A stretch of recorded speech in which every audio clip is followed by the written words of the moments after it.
Hello guys, welcome back to my channel. Angni channel aw gasigo barai horlaibay ओमफ्राय दिनैहाय new salon opening खामबाय आरोना बेंगलरावनो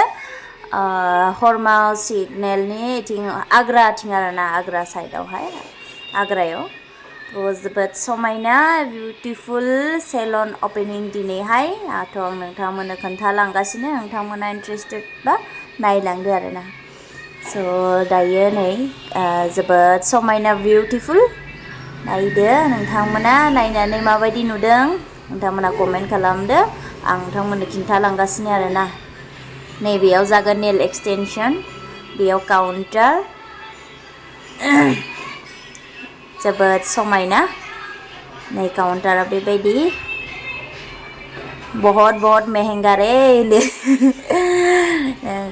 नै बिथिंजाय हेयारकाट आरोना हेयारकाट हेयरड्रेसारफोरनि ओमफ्राय नैबेयाव हेयार वाश ना हेयार वाश जोबोद मोजां नखाय हेयार वाशआबो आरो लोगोसे नैथिं पेडिक्युर मेनिक्युर जाय पेडिक्युर मेनिक्युर खालामो बेयावहाय आरोना जोबोद मोजां गासैबो फेसिलिटि दङ नैबेयाव हेड मासाज रुम बेयाव only for head massage आरोना हेयर स्पा खालामो हेड मासाज खालामो ओमफ्राय नैबे माबा मा होनो फेशियल रुम दङ बिथिं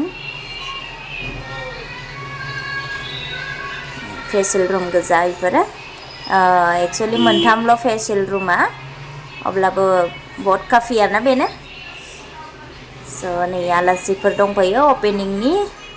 नैबेयाव हेयार एक्सटेनसन लांबाय नेल एक्सटेनसन खालामगोन ओमफ्राय खाथियाव दं सातिस बार रेस्टुरेन्ट गाहायाव आरोना अपोजिटआव बिथिं हेयार काट मोजां नुदों दाना लोगोफोर नोंथांमोना मोजां नुदोंबा कमेन्ट खालामनो हागोन कलु माम्मी मा जादों मा जादों मायो आपेल बा हरांबो नानिनोबो होदो नानिनो होआ हा होआ दोननो जादो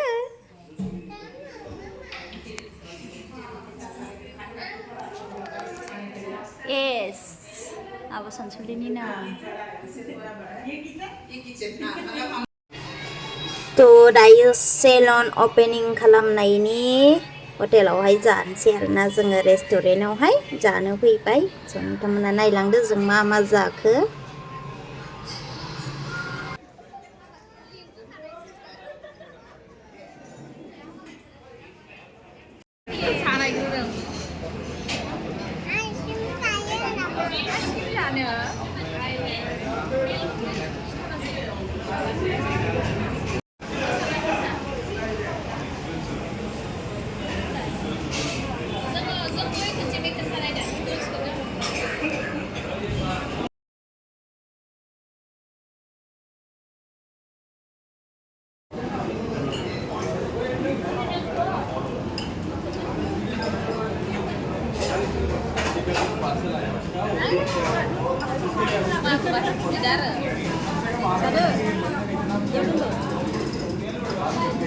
Jadi.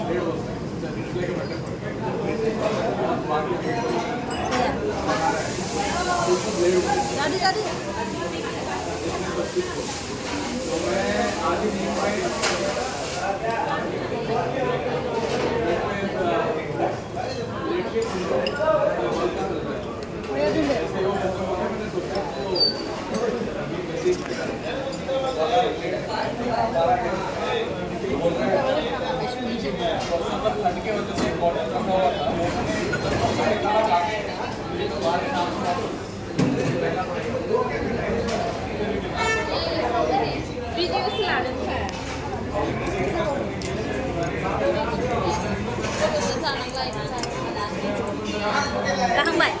Jahangbay? Nó ra cái nó mua